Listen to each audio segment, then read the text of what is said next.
A puts in rupees 600 more in a business than B, but B has invested his capital for 5 months while A has invested for 4 months. If the share of A is rupees 48 more than that of B out of the total profits of 528, find the capital contributed by each. So we know that B's profit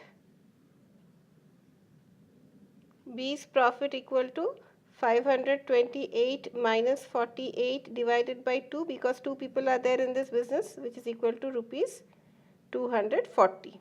Okay, therefore what A's profit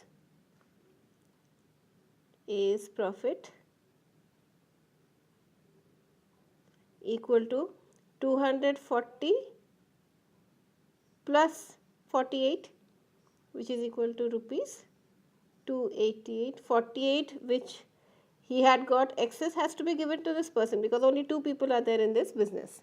Okay, now step 2, what do we do? A's profit per month, A has given for invested for 4 months.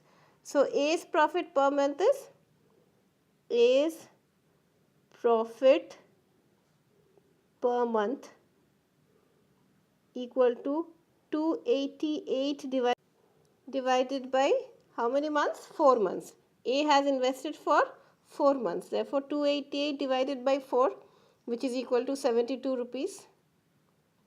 A has invested for 4 months. So, his profit per month will be divided by 4. B's profit per month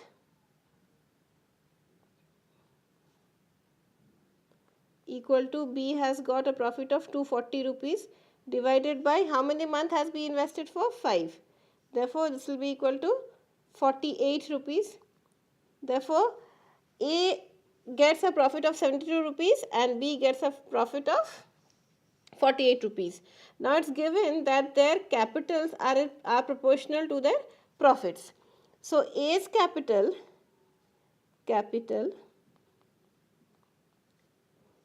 is to B's capital will be in the ratio of their profits, which is 72 is to 48. 72 is to 48, which is equal to 3 is to 2. Therefore, we've got the ratio of investment of A and B. Okay. Now, step 3, we have got the ratio of investment of A is to B. Now, it's given that their difference is rupees 600. Now, here if we consider if difference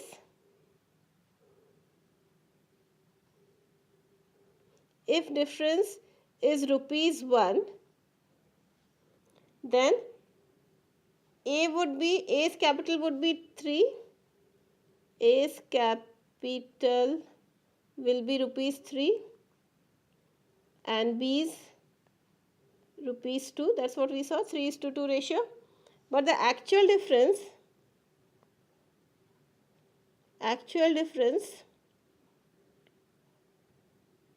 is rupees 600. Okay, so this is a proper ratio proportion. So therefore, A's capital 600 into 3, which is equal to 1800 rupees, and B's capital 600 into 2, which is equal to 1200 rupees.